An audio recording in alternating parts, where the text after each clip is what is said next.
Okay बेटा, आज हमें एक्सरसाइज है जो अंग्रेजी 5th है, इंग्लिश 5th, इसकी लेसन 6 की एक्सरसाइज, लेसन 6 की एक्सरसाइज है ग्लॉसरी जो है। इसको हमने सबक के साथ नहीं पढ़ा, तो इसको हम क्लियर करेंगे एक मरतबा। अपटेन, ये इसकी जो जितने भी उर्दू मीनिंग्स हैं तो आपको वो पिछले वाले लेसन में वो मिलेंगे आपको, अगर आप उसको फिर से वॉच करेंगे।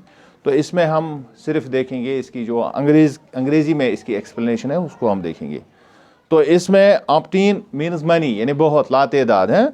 उसके बाद है इनहेरिटेंस। इनहेरिटेंस का मतलब होता है वो पैसा, वो प्रॉपर्टी जो आपको किसी शख्स के मरने के बाद जो आपको मिले, उसको इनहेरिटेंस कहते हैं। तो अंग्रेजी में हम कहेंगे money, property etcetera that is received from someone when that person dies. जब वो आदमी मर जाता है, मरने के बाद उसको इनहेरिटेंस कहते हैं, ठीक है। उसके बाद है प्रोडिगल, कल भी मैंने आपको बताया, यानी जो शख्स बहुत ज़्यादा फजूल खर्च करे। Very good. एक्स्ट्रावैगेंट इसके लिए एक और प्रॉपर टर्म है अंग्रेजी में।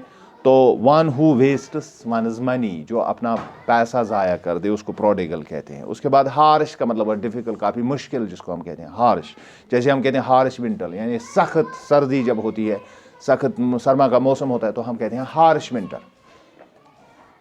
Pod, A seed vessel of certain plant, Yemen जो फलियां होती है, आग गई फल, लेकिन जो यमन पतल कशिर पे वन, समझ आवा, यानी ये मटर के दाने जिसमें होते हैं, तो अंदर जो मटर के दाने होते हैं वो अलग है, लेकिन उसके बाहर जो कवर उसका होता है उनको फलियां बोलते हैं, उनको पॉड्स बोलते हैं। समझ है यमन?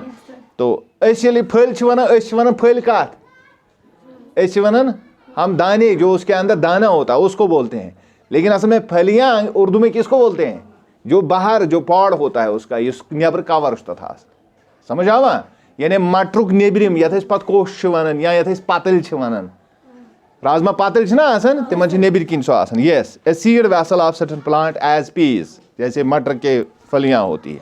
हायर्ड मैन, यानी वो सर्वेंट्स, वो नौकर जिनको आप पैसा दे के, जिनसे आप काम लेते हैं। फैच, लाना या ले जाना, go and bring. Feast, a special meal with large amount of food, यानी जब दावत करते हैं आप, उसको फीस बोलते हैं। क्या बोलते हैं? फीस।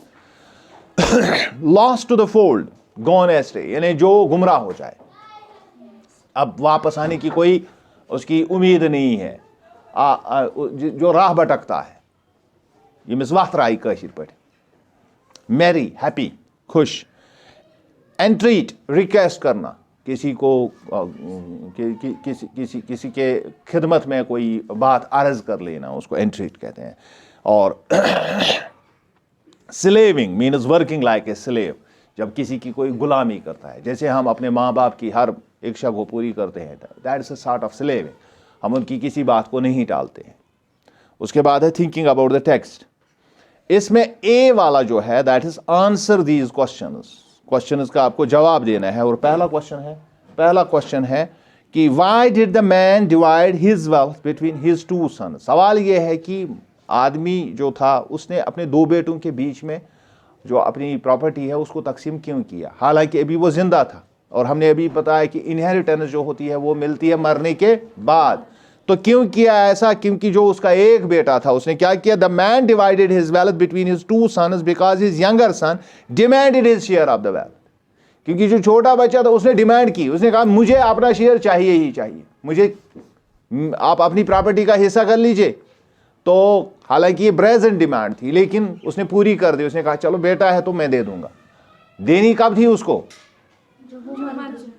तो मरने के बाद कोई देता नहीं, मरने के बाद ली जाती है वो। इसका मतलब है माँ बाप अपनी प्रॉपर्टी को तकसीम, अगर सही कानूनी तौर से देखा जाए या मजहबी तौर से देखा जाए, तो किसी की भी प्रॉपर्टी आप उसकी जिंदगी में उसका हिस्सा या बंटवारा नहीं कर सकते। लेकिन जब डिमांड करते हैं बच्चे, तो माँ बाप इतने शफीक होते हैं बच्चों के लिए, तो उनको कहते हैं चलो ले जाओ, कोई बात नहीं, अगर आप खुश इसी में है तो ले जाओ।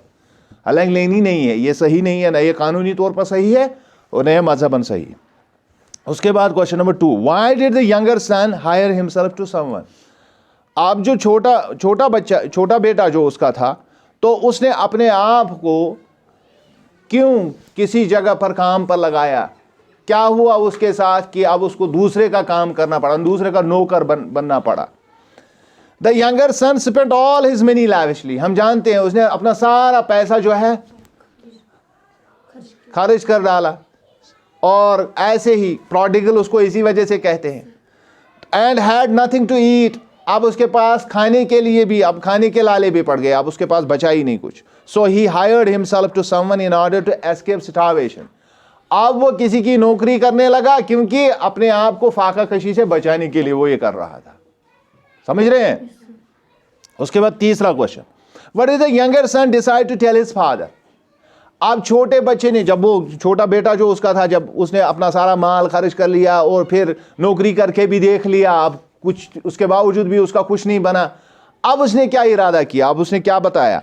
The younger son decided to apologise to his father. अब उसने कहा कि अब मैं अपने बाप से क्या करूं? माफी मांगू। सो ही टोल्ड हिज फादर। फिर वो वापस आया और अपने बाप से क्या कहा? That he had sinned against heaven and before him. ये बात उसने वहां सोची थी कि मैं ये कहूंगा कि मैंने खुदा के सामने, या जिसको हम कहेंगे, हेवन का मतलब होता है खुदा, हेवन का मतलब होता है एंजल्स, हेवन का मतलब होता है जो भी हमें ऊपर से, जो हमें हमारी देख रेख करते हैं, तो उन सबको हेवन कहते हैं अंग्रेजी में। समझ रहे हैं? तो वैसे अगर आप लिटरल ट्रांसलेशन इसकी देखेंगे तो हेवन का मतलब होता है आसमान, हेवन का मतलब होता है, और हेवन का एक और मतलब होता है, हेवन का मतलब जन्नत भी होता है। समझ रहे हैं? इसके बहुत सारी मीनिंग्स। तो उसने उसके सामने कहा कि यहां हेवन से मुराद है कि मैंने अल्लाह के सामने भी गलती की है और आपसे भी मैंने गलत किया है। तो ये आपने बाप से बताया। फिर है question number 4, how was the prodigal son received by his father. लेकिन जब वो वापस आया तो बाप ने किस तरह से उसका जो है इस्तकबाल किया, कैसे उसको अपने पास रखा? अपॉन हिज रिटर्न, जब वो वापस आ गया, ये आंसर है इसका। The prodigal son received a warm welcome. बहुत पुरतपाक इस्तकबाल किया। किसने? बाप ने उसका। From his father. His father organised a feast. हमने अभी ये फीस्ट की मीनिंग पढ़ी। उसने उसके लिए दावत रखी। एंड डॉनड हिम विथ अ रोब, ए रिंग एंड सैंडल्स। और उसके उसको जिसको हम कहते हैं कि परावन वनन पढ़ा ना, तो उसको उसी तरह से महाराज नई पालव चलागन, बिल्कुल लाइक दैट। तो उसने उसके लिए कपड़े बनवाए, रिंग पहनाई, और जो है उसको एक सैंडल यानी चप्पल भी पहनाई। हालांकि उसको चप्पल मारने चाहिए थे, लेकिन उसने उसको चप्पल पहनाई। Number 5, why was the elder sun angry. लेकिन जो बड़ा वाला था उसको गुस्सा क्यों? वो गुस्सा क्यों हो गया? वो जायज था गुस्से में, डेफिनेटली था, जायज था उसका गुस्सा। The elder sun becomes angry when he learns of his younger brother returning and celebration for his return. वो गुस्सा इसलिए हुआ कि उसने उसको पता चल गया कि उसका छोटा भाई वापस आ गया है अपना सारा माल खर्च करके, और अब उसकी आने की खुशी में यहां पर सेलिब्रेशन हो रही है, यहां पर दावत लुटाई जा रही है। तो वो तो गुस्सा हो ही जाएगा। उम्र भर उसने बाप की जो है फरमाबरदारी की, अब वो वाला जिसने नाफरमानी की वो वापस आ रहा है, तो उसकी जिंदगी में कभी भी बाप ने कोई फीस नहीं रखी थी, दावत नहीं रखी थी। लेकिन इस वाले जो यूसुफ नालायक हो, तो नालायक के लिए उसने ये किया। Number 6, why was the family bound to make merry. अब आपसे पूछा जा रहा है कि फैमिली को क्यों करना चाहिए था ऐसा, उन्होंने क्यों ये खुशी मनाई? क्या खुशी मनाना उनके लिए जायज है? डेफिनेटली जायज है, क्योंकि माँ बाप के बच्चे होते हैं। कितनी भी बड़ी गलती क्यों बच्चे क्यों ना करें। बड़ा बेटा अपनी जगह पर सही था, लेकिन पेरेंट्स भी अपनी जगह पर सही थे, क्योंकि पेरेंट्स का ये उनका जिगर का टुकड़ा था, इसलिए वो सही थे। The family was bound to rejoice. और इस वजह से हम समझते हैं कि उनको ये करना ही चाहिए था, खुशी उनको मनानी ही चाहिए थी। बिकॉज अच्छा, डियर यंगर सन, मैंने यहां दे लिखा है एक्स्ट्रा, ये दे इसको काट लेना है। Dear younger son was almost dead for them. क्योंकि जब वो निकल गया घर से तो उसका घर से कोई राब्ता नहीं था, वो समझ रहे थे शायद पता नहीं मर गया, कहां गया। उनके लिए तो वो मर चुका था एक तरह से। And they were very happy when he came back. अब वो इतने खुश हो गए उसको देख के, क्योंकि साल से कोई खबर नहीं थी उसकी, तो अचानक वो जब वो घर वापस आ गया तो उनकी तो खुशी की कोई इंतहा नहीं रही, इसलिए इस वजह से वो खुश हो गए, और खुशी मनाना उनका हक था। उसके बाद आता है बी। अब बी पार्ट जो है, match the following. Match the following. इसमें क्या है, ए में लिखा है डिस्टेंट, यानी ABCD इसकी वो रखी हुई है, तो मैंने इसको सीधे मिलाया है, लेकिन पहले मैं पढ़ूंगा ये कॉलम में क्या लिखा है। Distant, famine, longed, hearty, tent, heaven, tenderly, kid, bound, rejoice. उसके बाद सेकंड में इसकी मीनिंग्स दी हुई है। तो जितने भी ये वर्ड्स हैं इनको मैं एक एक करके पढ़ूंगा, लेकिन मैं यहां से आपको वो जो इस साइड से बी कॉलम में जो इसका पार्ट आएगा, जवाब आएगा, तो वो हम एक साथ पढ़ेंगे, ठीक है। तो पहला है डिस्टेंट। डिस्टेंट का मतलब है दूर, तो पांचवा आएगा इसको फार अवे। क्लियर, समझ रहे हैं। उसके बाद है फेमाइन, इसका मतलब है सीवियर शॉर्टेज ऑफ फूड, कहत जिसको हम कहते हैं, कहत सलीच वतन, जब कोई चीज खाने की ना हो। Longed, to have a strong desire, जब किसी की बहुत ज्यादा ख्वाहिश हो उसको लॉन्ग करना कहते हैं। हार्टी, हेल्दी एंड स्ट्रॉन्ग, सातवां आएगा हेल्दी एंड स्ट्रॉन्ग। टेंड, दसवां आएगा टू केयर फॉर, यानी किसी के लिए बहुत ज्यादा केयर करना। Heaven, the abode of God, अभी मैं बता रहा था, यानी अल्लाह का जो पूरी जो उसकी सल्तनत है उसको हम हेवन कहते हैं। उसमें एंजल्स भी आते हैं, उसमें गॉड भी आता है, उसमें जन्नत भी आती है, आसमान भी आते हैं, सारा ये उसको हम हेवन कहते हैं। उसके बाद टेंडरली, काइंडली, तीसरा आएगा। किड, यंग वन ऑफ ए गोट, चौथा आएगा, ठीक। बाउंड, आठवां आएगा डेस्टाइन्ड, श्योर। रिजॉइस, नौवां आएगा फील और एक्सप्रेस ग्रेट जॉय। क्लियर, इन सब अल्फाज की हमने पहले भी मीनिंग पढ़ी है, तो इसमें ज्यादा टाइम हम जाया नहीं करेंगे। उसके बाद आता है सी पार्ट, पुट ए टिक और cross against the statement given below. अब स्टेटमेंट पढ़ के आपको बताना है टिक आएगा कि क्रॉस आएगा। पहला वाला मैं पढ़ूंगा, आप बताएंगे टिक आएगा या क्रॉस आएगा। द मैन हैड 4 सन्स, आदमी के 4 बेटे थे। वेरी गुड, क्यों, उसके 2 ही थे। Number 2, there came a terrible famine throughout the country, पूरे इलाके में उस साल कहत साली पड़ गई। सही है या गलत? टिक, वेरी गुड, क्योंकि हो गया हो ऐसा। Number 3, the younger son repented, जो छोटा बेटा है उसने तौबा की। डेफिनेटली ठीक आएगा, very good. The father did not welcome his son when he came back, बाप ने अपने बेटे का इस्तकबाल नहीं किया। वेरी गुड, क्रॉस आएगा क्योंकि उसने किया, उसने फीस रखी उसके लिए।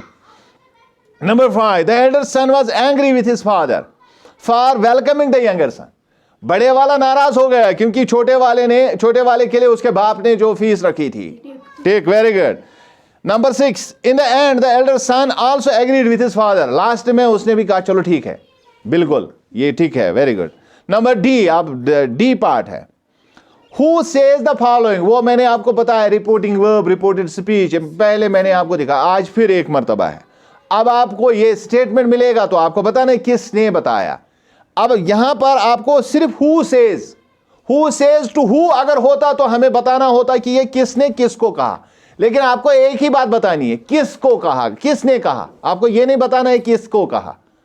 तो फिर तो आपको बताना है फादर सेड टू सन, लेकिन यहां पर आपको बताना है ये किसने कहा, सिर्फ फादर का नाम, अगर फादर ने बताया तो फादर का नाम लेना है, सन आपको ये नहीं बताना है कि किसको उसने बताया, सिर्फ ये बताना है ये किसने बताया। क्लियर, दिमाग में आया? चलिए पहले वाला, father give me the share of the property that comes to me, किसने बताया? ये यंगर सन ने बताया ना, उसने कहा मुझे मेरा हिस्सा चाहिए। तो द यंगर सन, इसका जवाब आएगा द यंगर सन। मैंने यहां बोल्ड में लिखा है, आप देखेंगे बाद में, और इसका मैं पीडीएफ भी आपको सेंड करूंगा। मैंने इस वजह से पीडीएफ सेंड, मैं रात को ही करता, लेकिन मैंने इस वजह से पीडीएफ सेंड नहीं किया, मैंने सोचा कि इसको पढ़ने का मुझे दोबारा मौका नहीं मिला, मैंने सोचा पहले हम इसको पढ़ेंगे, अगर कहीं पर कोई गलती होगी तो उसको हम आइडेंटिफाई करेंगे और बाद में मैं आपको पीडीएफ सेंड करूंगा। Number B, I have sinned against heaven and you, ये भी उसी छोटे बच्चे ने किया, क्योंकि जब उसका सारा पैसा खत्म हो गया, फाका कशी की नौबत आ गई, फिर वो वापस आ गया और उसने ये बात बताई। The younger son. Clear, fetch a good coat quickly, the best one and put it on him, उसके लिए लाओ कोट बेहतर, फादर ने कहा। Very good. We are bound to make merry and rejoice, हमें तो उसका इस्तकबाल करना ही था और खुशी मनानी ही थी, फादर ने कहा। Very good. Number E, your brother has come, ये किसने बताया? एल्डर सन ने। नहीं, ये एल्डर सन को किसी और शख्स ने, वन ऑफ हिज फेलोज, जो वहां पर लोग काम कर रहे थे उनमें से एक ने, तो वन ऑफ हिज फेलोज या वन ऑफ हिज सर्वेंट्स आप लिख सकते हैं। क्लियर, लैंग्वेज वर्ड कब आ रही है? A dictionary not only gives us word meaning but tells us about other things as well. जब आप डिक्शनरी को खोलते हैं तो डिक्शनरी में सिर्फ हमें लफ्ज की मीनिंग नहीं मिलती है, बल्कि और भी चंद एक बातें एक लफ्ज के बारे में डिक्शनरी बताती। मैंने डिक्शनरी के बारे में आपको पहले बहुत बताया कि डिक्शनरी में क्या होता है, इसका ग्रामर होता है इस वर्ड का, और ये किसके साथ इस्तेमाल होता है, किस तरह से इसकी जो मुख्तलिफ जो वर्ब्स की फॉर्म्स हैं वो किस तरह से इसमें आती है, वो सारी की सारी बातें डिक्शनरी में दी हुई होती है। सिर्फ मीनिंग ही नहीं होती है, ग्रामेटिकल इसकी जो है यूसेज वो किस तरह से होती है, एज नाउन कैसे इस्तेमाल करेंगे, एज वर्ब कैसे इस्तेमाल करेंगे, एडजेक्टिव कैसे बनाएंगे इसका, वो सारी बातें इसमें होती है। अब आज जो आपको डिक्शनरी में एक और चीज है, दिस इज कॉल्ड कोलोकेशन। क्या कहते हैं? कोलोकेशन का मतलब होता है जब हम रिकाब दो अल्फाज हो। हम रिकाब का मतलब होता है इनका एक के बगैर दूसरे का मतलब नहीं होता, ये हमेशा एक साथ इस्तेमाल होते हैं। क्या होते हैं? एक साथ इस्तेमाल होते हैं। So collocation is one of them. Dictionary हमें यह भी बताती कि ये किसके साथ कोलोकेट होता है। अब एक लफ्ज चंद एक अल्फाज के साथ कोलोकेट हो सकता है, यह जरूरी नहीं वो एक ही लफ्ज के साथ कोलोकेट हो, लेकिन कोलोकेशन अपने हिसाब से एक अंग्रेजी का एक खास जो तरीका है। Collocation are words that are frequently used together. Collocation हम उसको कहते हैं कि जब दो अल्फाज हमेशा हमरिकाब आ जाएं, बार बार वो एक जगह एक ही साथ इस्तेमाल हो, तो उसको हम कोलोकेशन कहते हैं। क्या कहते हैं? Collocation. These word combinations are often difficult to understand. इनको जब हम एक साथ जोड़ी में देखते हैं तो इसको अंडरस्टैंड करने में मुश्किलात आते हैं। So you need to learn them in order to sound natural in English. अब अगर आप कोलोकेशन इस्तेमाल नहीं करेंगे तो इसका मतलब है आप नेचुरल अंग्रेजी नहीं बोलते हैं, क्योंकि जब अंग्रेज इसका इस्तेमाल करो नेचुरली इसको कोलोकेट करते हैं, लेकिन हम इधर उधर कर जाते हैं इसको। अब पहला कोलोकेशन हम देखेंगे वर्ब्स और नाउन्स। वर्ब्स और नाउन्स का कोलोकेशन, तो यहां पहला आपको दिखेगा वर्ब्स एंड नाउन्स लिखा हुआ है, देख रहे हैं आप अपनी किताब में। तो यहां लिखेंगे, यहां लिखा हुआ है some examples of common verb plus noun collocation, यानी वर्ब के साथ हमेशा ये नाउन आएगा, ये नॉर्मल है। यानी जब हम मेक का लफ्ज इस्तेमाल करेंगे तो अगर हमें आगे फ्रेंड के साथ करना है तो आप, हालांकि इसके लिए अंग्रेजी में जो प्रॉपर वर्ब है वो बिफ्रेंड करना भी होता है, यानी किसी को दोस्त बनाने को हम अंग्रेजी में अगर हम वर्ब इस्तेमाल करेंगे उसको बिफ्रेंड भी कहते हैं, लेकिन यूजुअली जो हम टर्म प्रॉपरली इस्तेमाल करते हैं हम कहते हैं मेक फ्रेंड्स। क्या कहते हैं? Make friends. तो ये एक साथ आते हैं। इसी तरह take a photo, take a photo तो हमेशा हम इस्तेमाल करते हैं। अगर आपको किसी को बताना हो मेरा फोटो ले लीजिए, तो आप फोटो प्लीज नहीं कहते हैं उसको पता है टेक ए फोटो, ठीक है, फोटो प्लीज, समझ रहे हैं? तो ये टेक उसके साथ इस्तेमाल होता है। अब मैंने यहां क्या किया है, मैंने बोल्ड में रखा है, वर्ब को बोल्ड में रखा है, और इसको मैंने नाउन को किस में रखा है? नाउन को सिंपल रखा है और इटैलिक्स में लिखा है। तो अब आपको दिखेगा यहां पर सारे के सारे वर्ब्स आपको दिख रहे हैं, यानी वर्ब मेक है, टेक है, make, play, make, serve, have. अब मेक को आप देख लीजिए 3-4 जगह पर यह इस्तेमाल हुआ है। तो मेक फ्रेंड्स के साथ भी आता है, और मेक ए स्पीच के साथ भी आता है, मेक ए नॉइज के साथ भी आता है, समझ रहे हैं? यानी ये जरूरी नहीं है कि कोलोकेशन का मतलब है कि ये लफ्ज जो है एक ही जगह इस्तेमाल हो, ये मुख्तलिफ जगहों पर इस्तेमाल हो सकता है। So make friends, take a photo, make a speech, play the piano, make a noise, serve the web, have fun. अब हमें यहां पर दिया हुआ है कि अब हमें मैच करना है।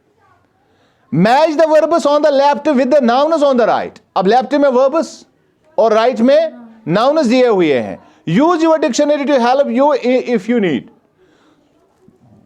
यानी आपको ये खुद से करने थे, लेकिन मैं आपको बता दूंगा, करके दूंगा, ठीक है?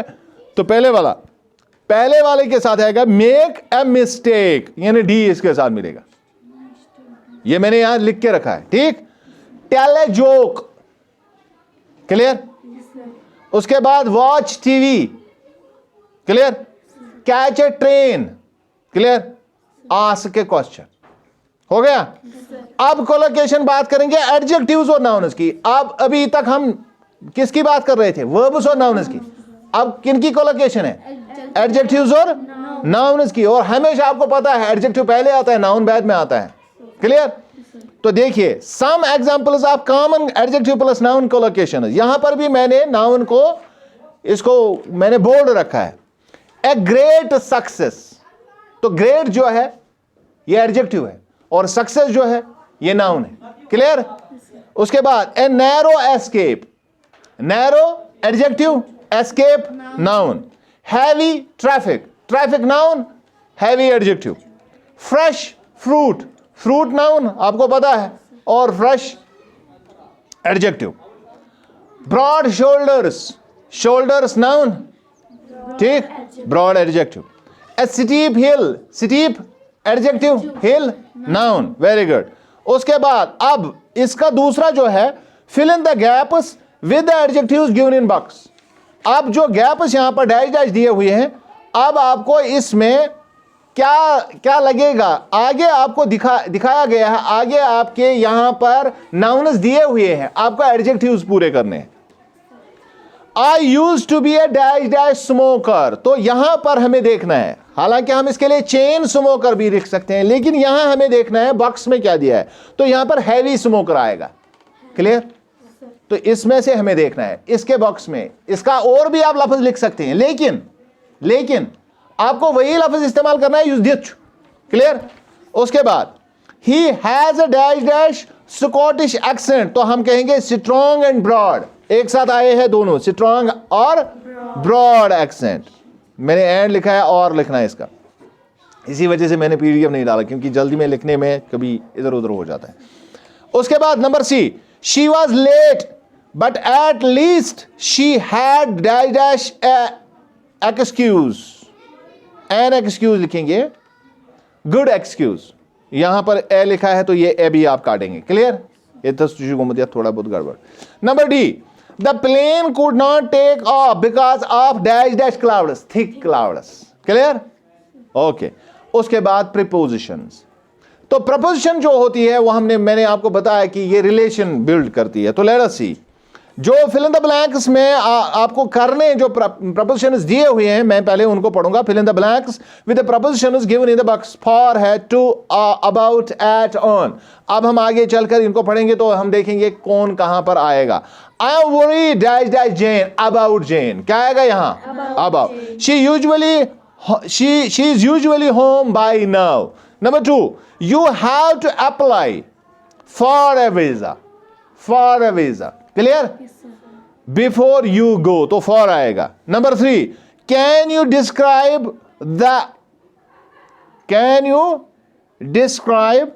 the man, कहां गया है, मैंने यहां गलत लिखा है फिर। Can you describe the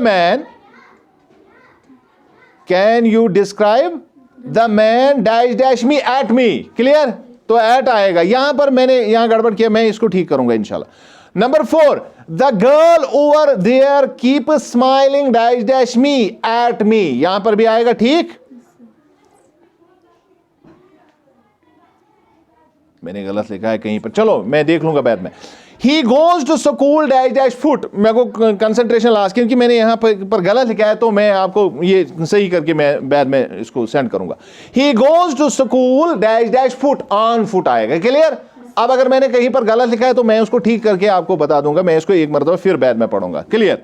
चलिए हम आगे बढ़ेंगे। ग्रामर वर्क है, you have already learn narration, वो आपने देखा है, डायरेक्ट इनडायरेक्ट जिसको हम कहते हैं, वो आपने पढ़ा है।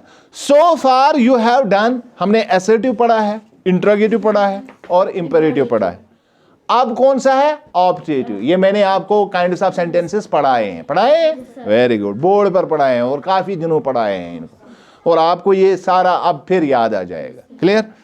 Now let us do objective sentence. अब आप ऑब्जेक्टिव करेंगे। ऑब्जेक्टिव में मैंने उस दिन भी बताया था आपको, इसमें हम दूसरे को दुआ देते हैं। क्या देते हैं? तो दुआ के लिए जो हम रिपोर्टिंग वर्ब जो इस्तेमाल करते हैं, पहले उसको आप याद रखेंगे। तो जब हम रिपोर्टिंग वर्ब दुआ के लिए इस्तेमाल करते हैं, उसमें हम यूजुअली जो लफ्ज इस्तेमाल करते हैं वो करते हैं प्रे। अगर तो कहीं दिमाग इसमें, तो आप प्रे लिख सकते हैं। क्लियर? क्लियर? तो जिस तरह मैंने उस दिन बताया था कि अगर आपको क्वेश्चन इंट्रोगेटिव को चेंज करना है, तो अगर आपको कुछ भी दिमाग में नहीं आ रहा है तो आप सिंपली आस्क लिखेंगे। क्या लिखेंगे? यहां पर भी आप प्रे लिखेंगे, या यहां पर भी आप ब्लेस लिखेंगे, विश लिखेंगे, बेड लिखेंगे, ये सारे के सारे अल्फाज हम लिखते हैं। लेकिन अगर आपके दिमाग में आप नहीं आ रहा है कि कौन सा कहां पर जचेगा, तो आप प्रे लिख सकते हैं और अपने आप को आप सेटिस्फाई समझ लीजिए कि ये जुमला किसी हद तक ठीक हो गया। Clear? So let us see, observe the following rules. यहां रूल्स इसने खुद दिए हैं, मैं इसके रूल्स जो इसने खुद ही दिए हैं वो पढ़ लूंगा। Change the reporting verb into verb such as pray. युशम गोड़ाई दुतमुत इसमें वाननोस समझ रहे हैं?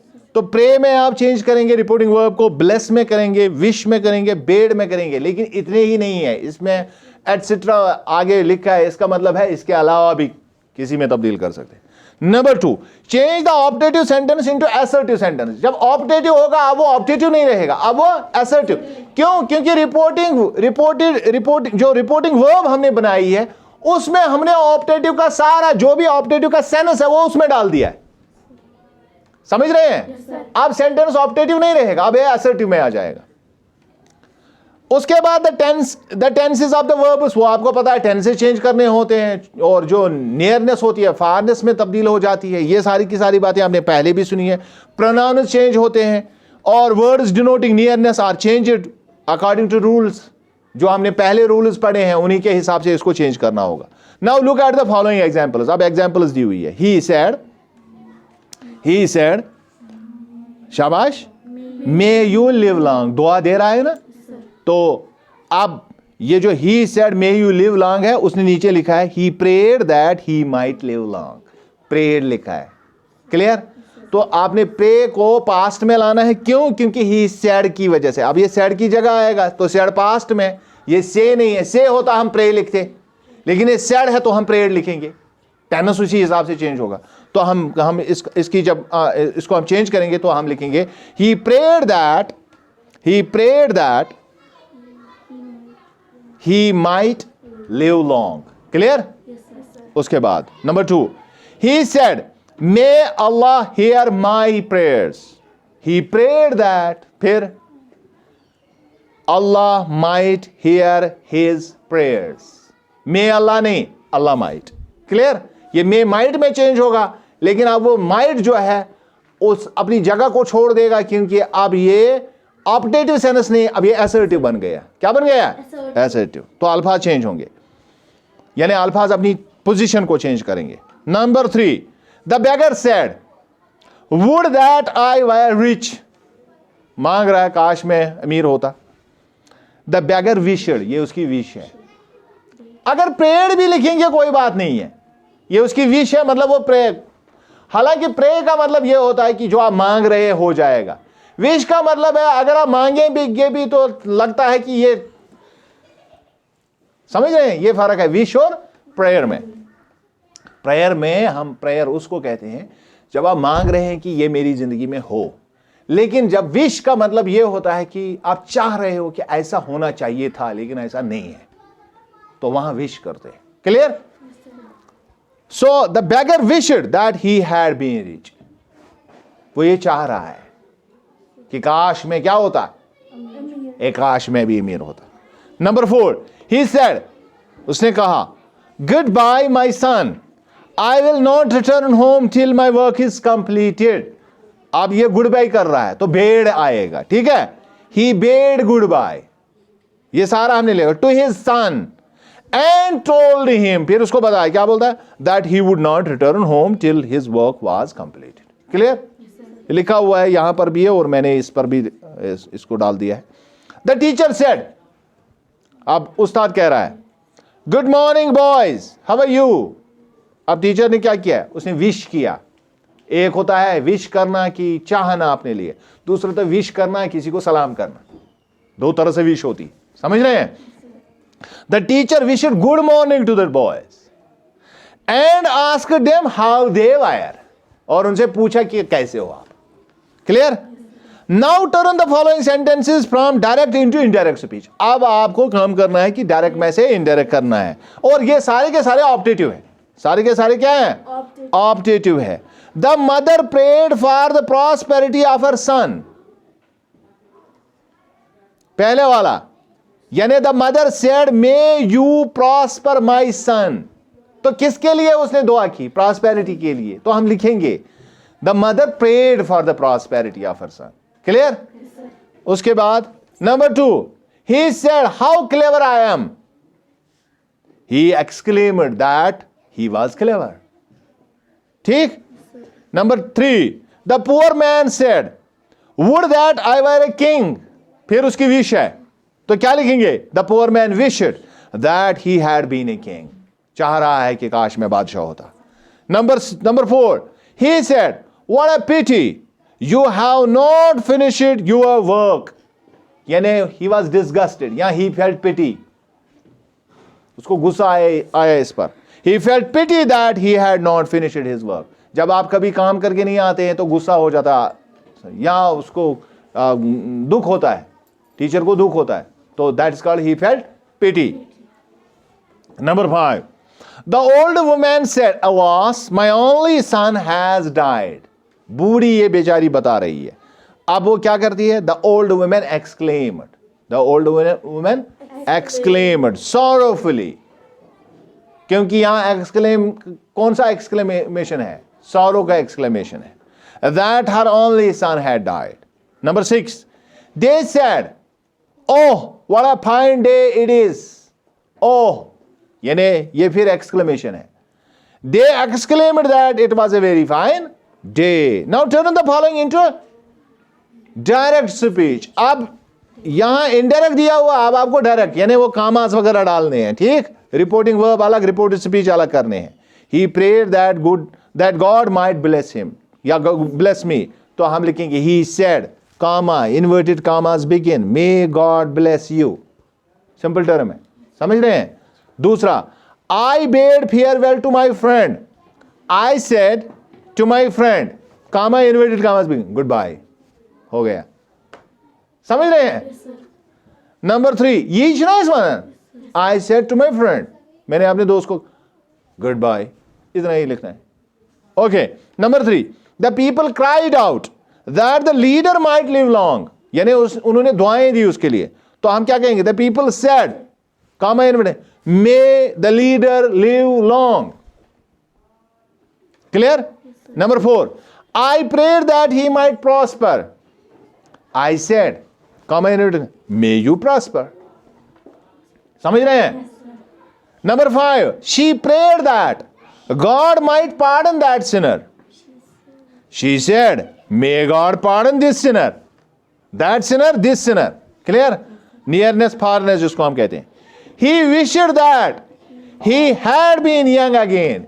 दपन काश बह बेग गसा लॉकउट, तो क्या? He said would that I were young again. काश मैं ऐसा होता।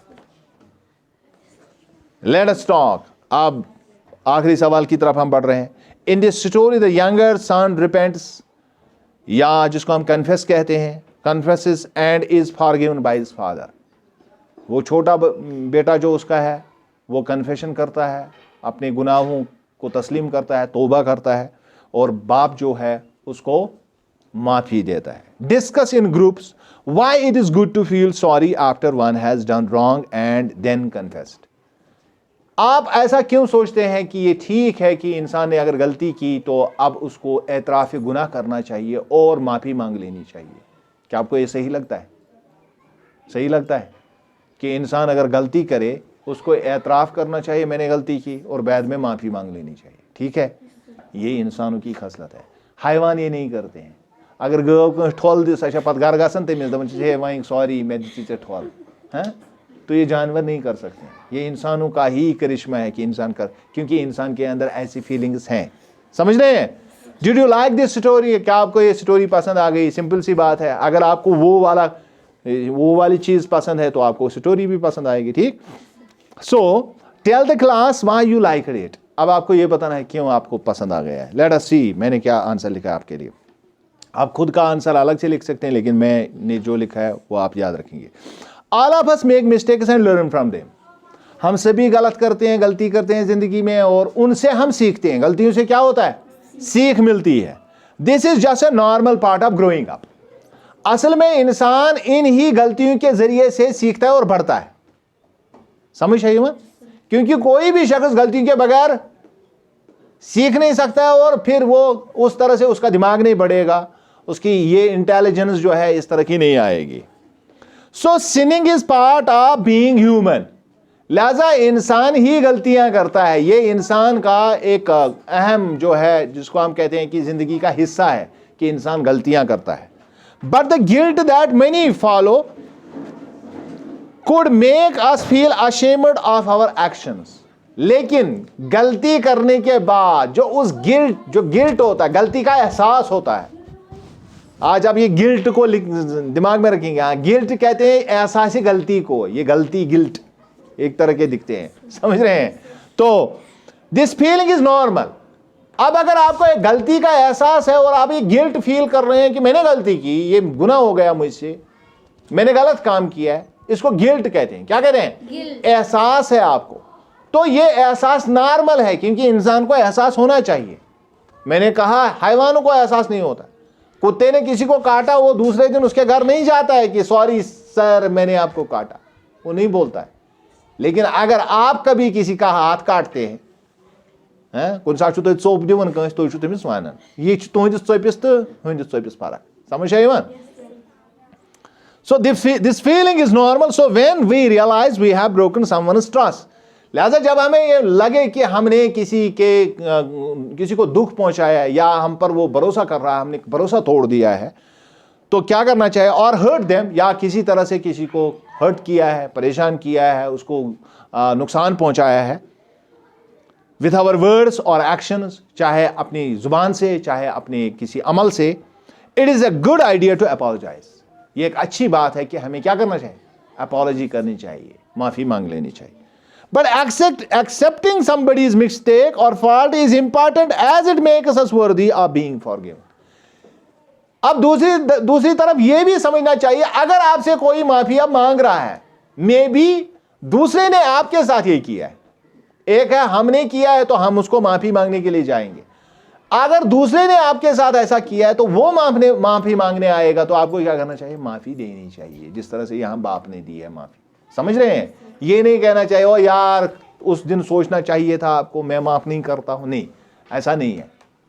तो इट इज बीइंग ह्यूमन। अगर आपको ये तसव्वुर है कि मैं गलती कभी नहीं करता हूं, तो तब जाके अगर आप किसी को माफ भी नहीं करते हैं, क्या खुदा गलती करता है? कभी की है उसने, लेकिन वो सबकी गलतियां माफ करता है।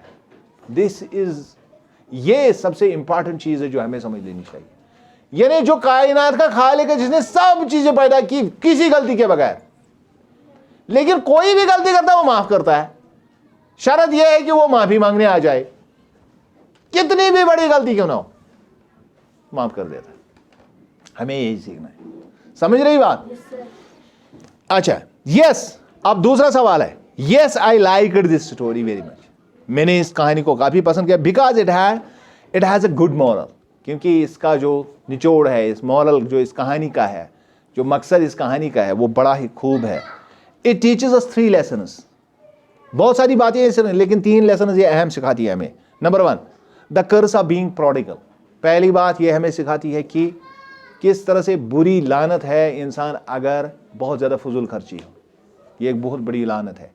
ये वाली पहली हम बात सीखते हैं इससे। दूसरा, the value of apology and the value of apology, यानी जब हम माजरत करते हैं ये बहुत बड़ी चीज़ होती है, इसका वैल्यू ये सिखाती है। तीसरा, and the blessing of parental love. तीसरी बात ये सिखाता है कि पेरेंट्स कितना मोहब्बत करते हैं बच्चे के साथ। पहले भी वो जब गलत ख्वाहिशें करते हैं तो वो भी मानते हैं, फिर गलत ख्वाहिशों के बाद जो हम उनको दुख देते हैं, बाद में वापस आते हैं पछतावे में, तो वो हमारा पछतावा भी कबूल करते हैं, माफ़ी दे देते हैं। समझ रहे हैं? तो ये भी हमें इसके अलावा more over it shows the difference between good and bad. इससे हमें ये भी पता चलता है कि अच्छा क्या होता है और बुरा क्या होता है। 3 चीज़ें तो पहले ही, लेकिन इसके अलावा इसमें हर जगह हमें ये दिखता है कि छोटा किस तरह से बुरा था और बड़ा किस तरह से अच्छा था। अच्छा, बच्चे किस तरह से बुरे होते हैं और लेकिन बाप किस तरह से अच्छा है। समझ रहे हैं ये सारी बातें? अच्छा, कम खर्ची किस तरह से अच्छी है और ज़्यादा फजूल खर्ची किस तरह से बुरी है। ये सारी चीज़ें इसमें और भी बहुत सारी बातें हम रास्ते में सीख गए। क्लियर? उसके बाद और लिखा हुआ है, या तो आपको sum up an incident in your words 100 to 50 about how your parents reacted when you committed a wrong. अब आमतौर पर जो गलती आप करते हैं उस पर मैंने 2-4 लाइनें लिखी हैं, तो यहां पर आप देखेंगे मैंने यहां पर लिखा है, once my parents scolded me a lot for not studying regularly. ये शुद्ध मोल मोल डेली करम. इसको मैंने इमेजिन किया कि एक दफा मेरे माँ बाप ने मुझे बहुत डांटा. किस पर? क्योंकि मैं रेगुलरली पढ़ नहीं रहा था. टीचर भी आपको डांटते हैं, घर में भी डांट पड़ती है. I was hurt. उस वक्त आपको बड़ा गुस्सा आता है, फील होता है कि क्यों किया उन्होंने ऐसा. दे वर राइट. लेकिन सही हालांकि मैं तो हर्ट हो गया, लेकिन सही कौन थे? वही सही थे. Because I do not do the self study. क्योंकि मैं खुद से जो घर में प्रिपरेशन करनी होती है, जिसको हम सेल्फ स्टडी कहते हैं. एक तो आप स्कूल आते हैं, ये तो आपको मजबूरन आना पड़ता है, लेकिन असल स्टडी कहाँ होती है? घर में, यहाँ से जाके. लेकिन वो मैं नहीं करता था, इस वजह से डांट पड़ी. Most of the time I watch TV. यही करते हो ना, टीवी वॉचिंग करते हैं. एंड यहाँ वो वॉच मैंने इस्तेमाल किया, वॉच टीवी. समझ रहे हैं? So most of the time I watch TV and go for playing cricket. तो कोड़ी वुचन टीवी, लड़के क्रिकेट खेलने, यही होता है ना. But I never mind their scolding. लेकिन मुझे कभी बुरा नहीं लगता है. उस वक्त तो मैं हर्ट होता हूं, लेकिन लंबी देर तक मैं दिल में नहीं रखता हूं. As they mean to reform me. क्योंकि उनका मकसद क्या होता है जब वो स्कॉल्ड करते हैं? नसीहत या कभी मेरे साथ या नासक मनन करो. तो क्यों करते हैं? क्योंकि वो चाहते हैं कि मैं ठीक हो जाऊं जिंदगी में, अपनी जिंदगी ठीक से गुजारूं. I feel very ashamed of my mistakes. लिहाजा मुझे बहुत बुरा लगता है जब मैं गलतियां करता हूं. So I will try not to give them any reason to scold me again. लिहाजा मैं आपसे कोशिश करूंगा कि मैं उनको मौका नहीं दूंगा कि वो मुझे फिर से कभी दोबारा क्या करें, बुरा भला कहें. I will make a time table and study punctually and regularly. अब मैं टाइम टेबल बनाऊंगा और मैं रेगुलरली पढ़ना शुरू करूंगा. तो आप प्रॉमिस करते हैं पढ़ेंगे रेगुलरली वो सरमा में? हाँ, सोंत कर इतनी किताब ते आइए और आराम से. चलिए, थैंक्स अ लॉट.